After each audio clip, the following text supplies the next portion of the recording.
ministère ni singeta ko ba tuma tala sek zame yab tum no tum gela na bor san wasipala kyuga na bor ba sonor pa hadame tirma monique yeli ki suka waran ki ken IPC san ken pona zino le solum sura abe so song zuga man gala wenge am sambi si fa gel kapene wotonde ne winga nananda idna tala la men ken mali tirwinga zama mali ti zone zande la mosa le bravenra le bravenra ti sa ne mali na ba Ibrahim Boubacar Keita jersa ko télévision wingi adbam sigm la bahnama bam sigm la bahnama go herbe tunlu yame assemblée nationale la melu yame rind ya venra ya namwen dik lasman maliwa rind tanga nab sen jersa ko télévision wa a pegam la pos mali ne mbuida fa gele kapi poko rawgo net kam fa yember yember sin yar bamba bam sin zanama ko to tawa katin sin bidigun lo mbahba na wingi la me ti sa ya ne zaman dara tum da sin sin na wato kan tanga na sanan de koisa adia soda sin yi munik singra ya wasoda sin yi munik su sanga obligé de sun da côté lasun wa le bana mwen dik zekin tonke nembu de mesin da yi munik su sanga nem pensar ba mali soluma tigre aria yum tusi yum pigla ni ma nam nyakre nora yim sabla woto de sinyak Boubacar Keita to na zamali tenga la haya li logor pore zulis nan keme weket bu to tore ne sal yam bu da bu to tore kan sui mbesuka ngepa hariasa alzek center yolongo on fangil kapia zulese en 50 ans que bours mbeben ti awere rembe suka ti ya nimba menga rind on fangil kapwa ne mbuide susanga la saya ne tenga na blogra idna mu neglam tembo da yi men pere kilsi winigi malina ba san luya la damu dem sene Afrique sous le sambonde Union africaine États-Unis ramba ni sediawo bam mu negam to jank sa ko mu de pasak bum ning semana na mu endik la sene fran ramba bam gom dam tire ben bamba nimbali nyoko la gasdan birkin lu zini nga nan king zini nga ren mali mo sa ten to sila be abor Keita lu yame ya na mu endike la han wendika mosa na mu nilam ti sa de ministère ni singeta ko bala go la to ma ba metala sek zame aba seka yabsna zin ngese tum nor no kindre gela absna sul ngese ko bala go la wenge to yo zabo fa gele kapi sentike kisa yo wapore san rung ne pende sa tuma man gelen ngese boyzem se boy pajonse la boyzules na kes mbisuka rinde na nguni gelam tia azam daralo sek sa sikura simpila ni bangetia amado ile budo na awa gubazin bene la tum na kendra ilise kabrana konvena ya nawri iblo to la ministère la ninga singeta ko bayel la santal la seka ananzi ne vesinge sab son tontum tula nisba 50 ko ba wenga la bumba taba la zules la nisba son serré rondawa en tout cas tout musko manam ton sandi ko ministère de l'eau ton yame ti barage nam musko ton manam barage nam hon ton réhabilité ata bam pisi la zaka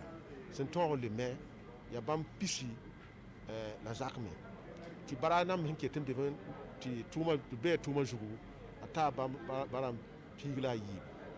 ton le bgen yame ti c'est ministère des ressources animales là ton yame ti nisra wala tan dik makre ni ra pisila yimre la ton mare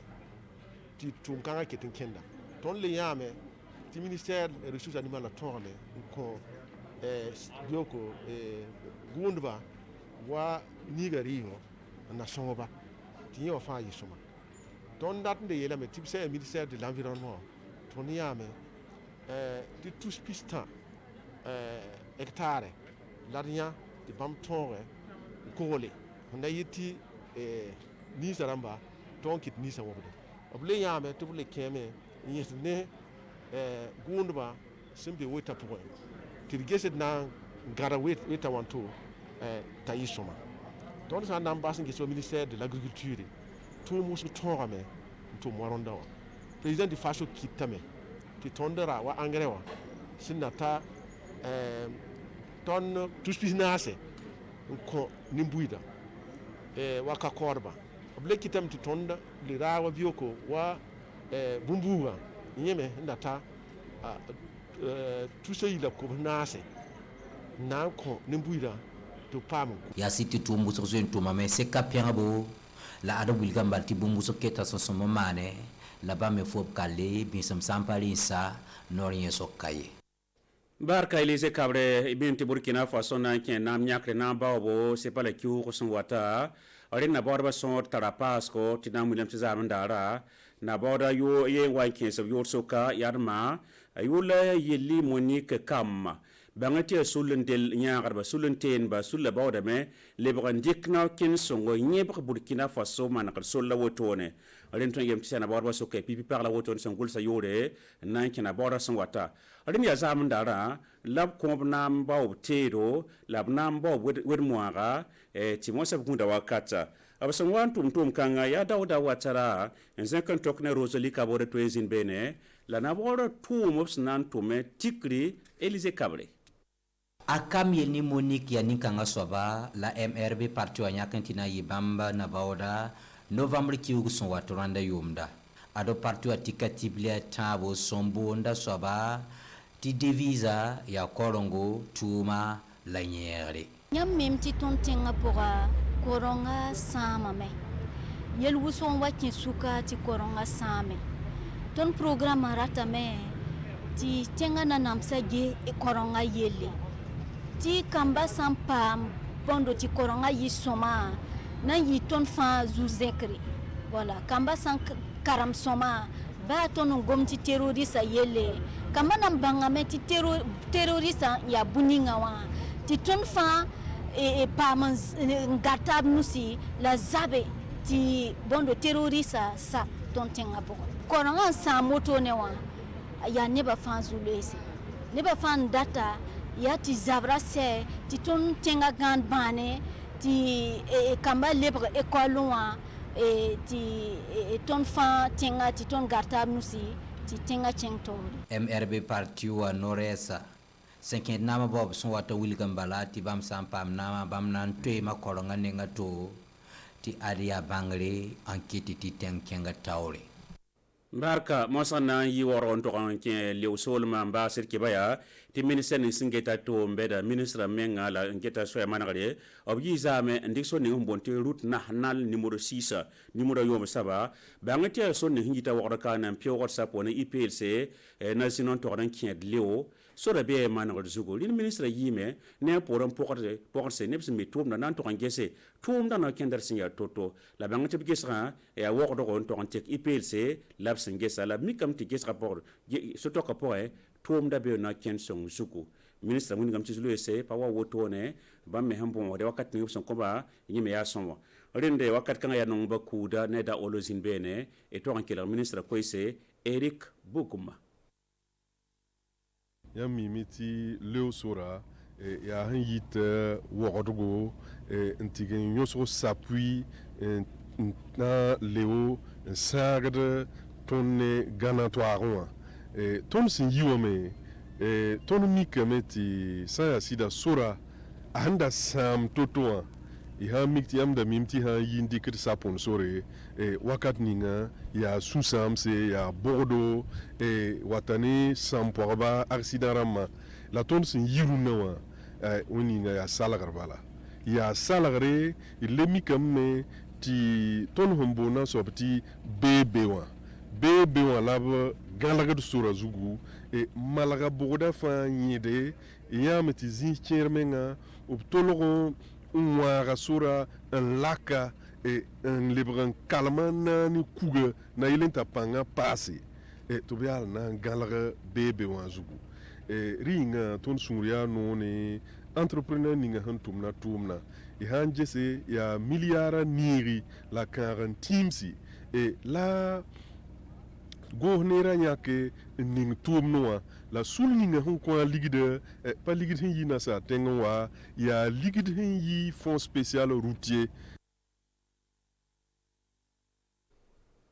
rene wana kelon ko tongo ti keten pam songre manade bangati ya mo rezo lesin mirindi tenen to anta arzuma kanam bilif po mbala ya songole wata ne bo karboli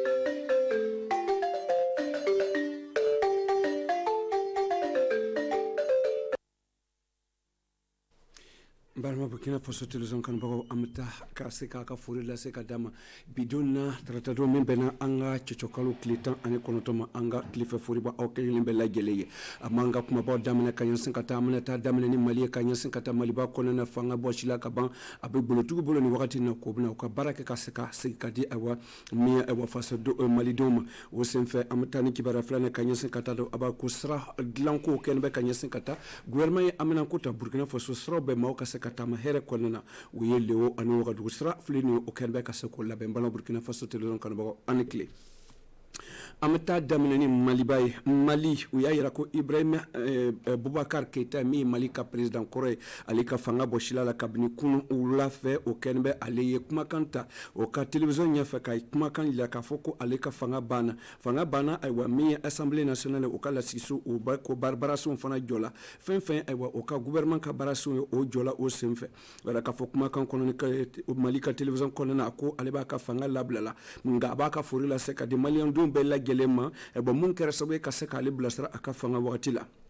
surasu uya damine aywa ka uya ko ada sorla mina uyo aywa surasu ka aywa da soso musoro onyon bo ka nyasin kata o ka bolma foro bulukoro anina yelma ka ke sisan ka ke mi aywa fanga boshikoy mi aywa ayirala ka foko o masone jokludun do masone nga jamana dun do aywa chaman no son de la ka nyasin kata o fanfelala ayirala ka foko sabni san wafla anita anisigi alebe ne fangana akasi ko flanando ayota o senfe do malidun bola ka foko mason sabo asorla ko jamana nyaga munundo mogo fantana be jamana don kan bolma fara boshila mogo kan e wa kufu le titamana bad adamadian sabatilinte worola jamana don oni nyogon che marado be e wa sigiti se kake mali don oni nyogon che akara jusu kasibaye mali don fe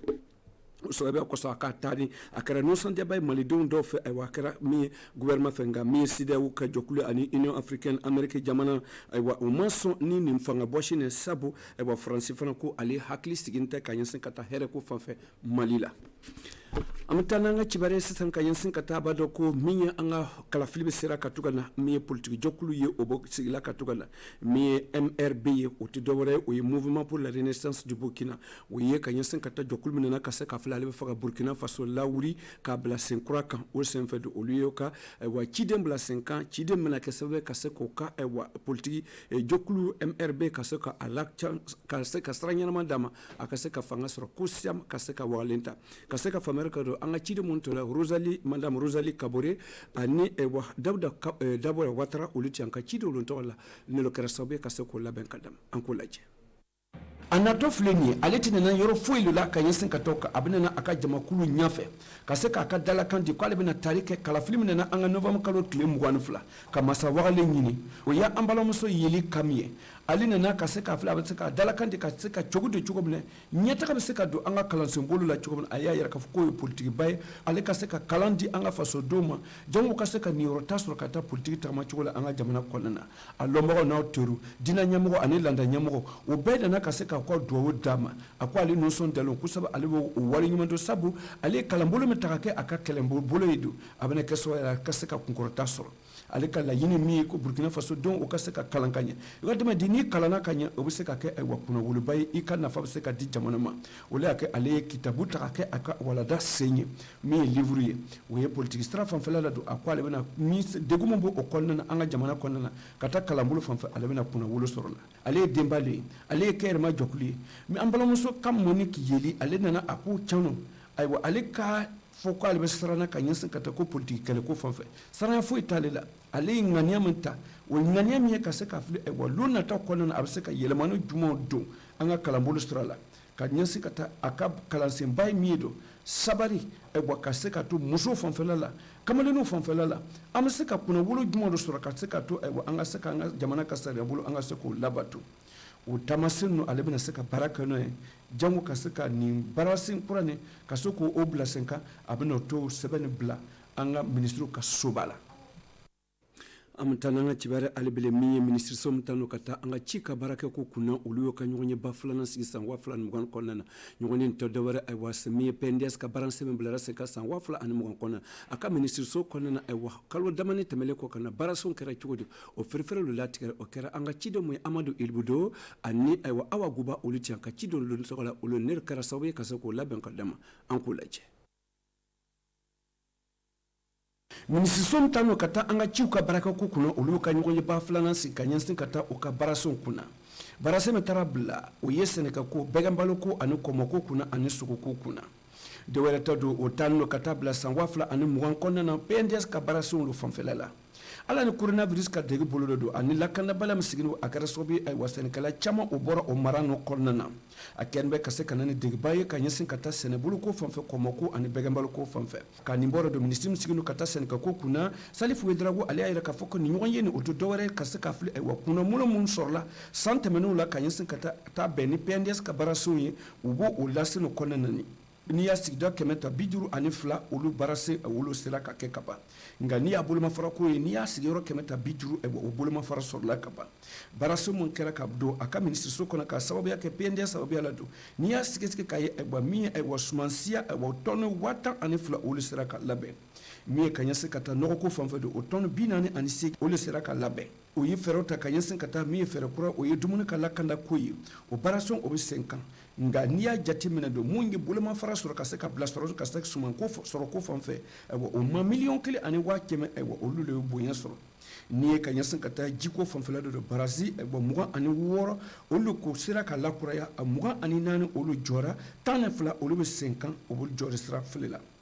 nga minye ka nyasin ka ta begembalo ko fanfe do asufiri ko fanfe la do asugufie muga ani nani o lu sira ka jo mi anga marala do ko fanfe do aywa ayiri furu aywa dabe wolon fula aywa ole sera ka laben ado anga kobdo konnana anfe faso konnana nintu dawre do ani begam ka dumuni yoro o fana sera ka laben ka do anga kobdo konnana mi yedeme bago ka cidon yudo ano o mi yedeme bago ani boluma reprise mi yedeme bago ani boluma fara ka cidon yudo yayra ka fo uluka deme ka nyesin kata begam balo ko fanfe ko mo ko fanfe ani ka nyesin kata sene ka fo fanfe o tu dawre dawda so ayayra ko bo gouvernement fo kusebe ka nyesin kata obi mi kera ni kanyen kata o yoro fanfe ko lu no son delo kusebe ulu bina se ka lanyini ay wa no se ka fulu ka se ka demedo alebele ka se ka to ani soro ni akase ga yiri walu soro kusebe ni wayni fulani mana ka se ka to ulu na ka baraka do ka se ka kuna wulo soro kanyen kata degumo bo ka barason konnana ani lanyini mo oba fe jango ay wa verasen ka se ka kanyen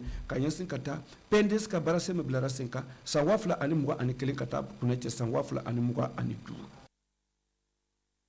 amata kuna chani sara kuye abado ko anga gouvernement ay nganeta kase ka fili Burkina Faso bis adama dombe se ka boli chugo mina ane boli fem here kona ane kasara kana se ko soro walma digu kana se ko soro wokera sobe wa mi leo ane wagadu uluka sara o se ka sara kala kura ministre msigino kata sara ko kuna o yetamake kata kurshili ka baraso manyata soro la chugodi ninte dore kase ka fili anga faso don amse ko ane yoro don o se ko tanga ko bo akasara kasara nyalman do ma chugo no kase ka tama here kona na senfe anga chide montu borla da ulo ani amadu ilbudo uliti anka chide nga nelo kera sawu ka se ko laben kadama anko laje dowerete anga gouvernement nganyata kabine fanga talen ko be faka anga Burkina Faso ka sra ko no ya anfe o chansra fleni oblara 5 ans o ye route nationale numéro 6 o ye to dore do eli wadu ani lewo ka sra de mansum bul barakan kaban kabini aywa wakati dira awma ministre misigino kata anga barason ni sara nyata ko kuna ale tamake kata soro mansum baraka obo pulila dugukolo kersena aywa to dore do barasen folo mo ale ye ako ale no son delo barasen folo mo kera kanyense kata pomo signifie ne boadu ani aywa pochedo amowele ko pont de nation kabini kalo woro aywa o barason o damina ayara ka foko ale no son delo kanyense kata poni ka barasen nyata ko fanfelala ministre ayira ka foko chano ewa nali koroshili kata baraso mu nyata ko ra choko menena akane ko fulini akain ko sabe sabo aywa baraso mun ni la yuru mun tarakata baran la ta ko fanfa akain ko sabe wati mun dirama wi kalo tan ani fulani ale ka mirera aywa baraso nyata kera kanye ani bara bu kera ka be aka wati ma ko sabe aloni ya bago uliya ka foko na wulumbe nyera kanye san kata baraso nu nyata ko fanfa ka bo aywa baraka da jokul mu ko ekaf anu aywa anako koroshili bago ako alunu son de la ko sabe o ka kuma kan kona mun aywa barase no korshili ko kono mi barase no korshili bagaw yedo ora ka foko lugo barase mun kera kata korshili ko fanfe ani kata sra bunya ko fanfe ana jen ko fanfe ni to dowale ka saka nyata di ka saka yelmanu do yu sra yirku yuruku fanfe la la do o ka saka atlanka nya ko sabe mi mena saka dobo sira kasara la baraw fanga bena se ka dama ka yense kata o barasin ka kilo bidu ani woro e wa olo sira ka labe folo ka yense kata bara nyanta ko kuna mi wagadu ani liwo sira konnana o to dawale do obena se ka kuno wolo balo di ka yense kata sira bulu ko fanfa ani kasara ka se ka dobo la obena barasin balo diro mate kuna wolo bena se ka bo obena fa bena se ka de Burkina Faso luma Burkina Faso ka bolma fara msigino kata sira la don ko kuna amalo fond entretien routier o bolma fara tarabe milliard shegi ani million kemenani luma anga se fa warla ambanga bika kuna fulu kuna jontenga anga barama jo abatamana alibele aka jabaran sola nala sona mbaw sur sini telefone wakati kile na sanu dumbise sanu wakati bise mbaw sur fufu kona na seconda fe anikli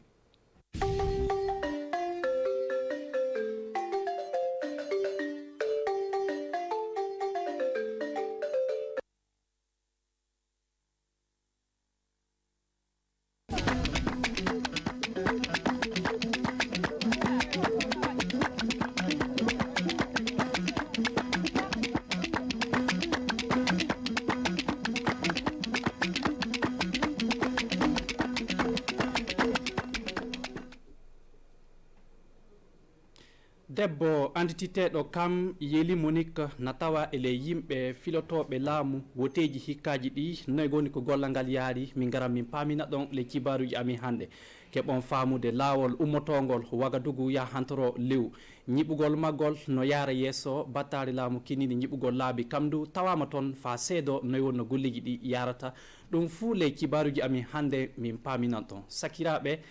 o ñalli e jaam miɗen mbiya ɗon bisimilla moto ndelle fadde meɗen e fettugol toɓɓe kibaruji ɗi min jaran ɗon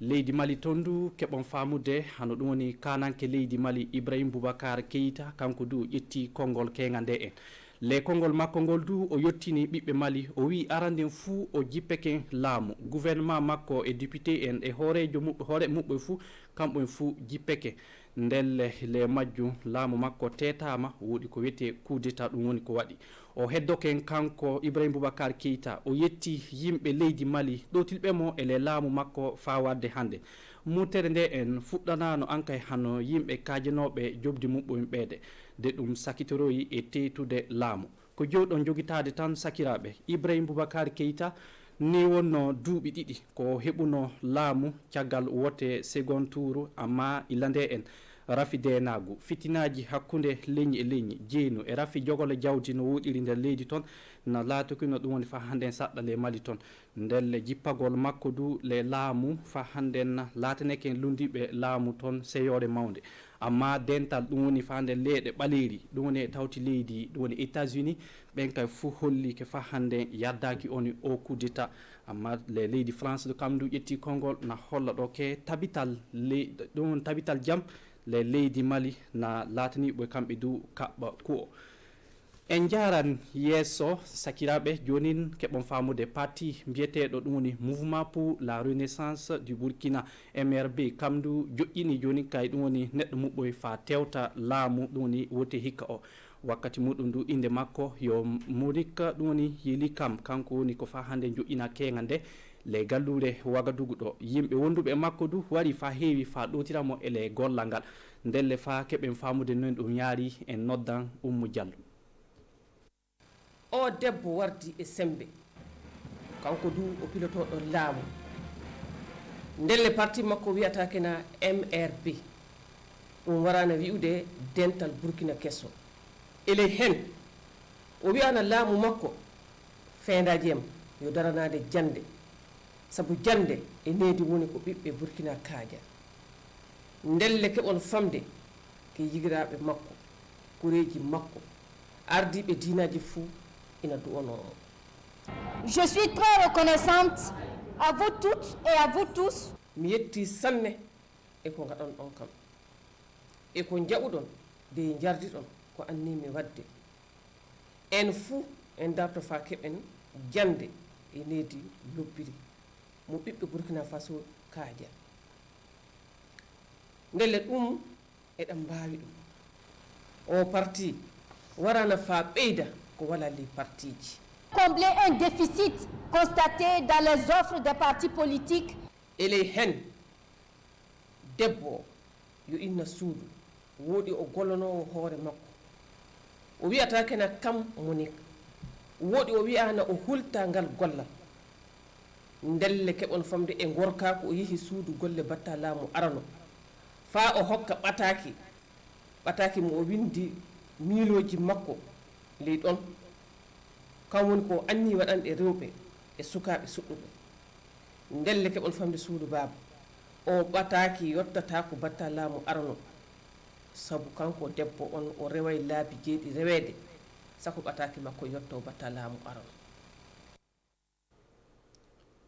laawol fuɗɗol Wagadugu fa yahantoro lew ngol laawol na wona no moƴƴine wakkati muɗum du happa lebbi jeegom woni ko ngol fuɗɗira ɗum woni moƴƴinede jonin batta laamu kinniɗo ñiɓugol laabi kamdu Eric Bougouma ƴetti koyngal muɗum kamdu tawama toon fa seedo noyi wonno golleji ɗi yarata le majjum ko jowɗo jogitade tan golle ɗen na yaara yesso woɗi duɗum ɓattoke hantade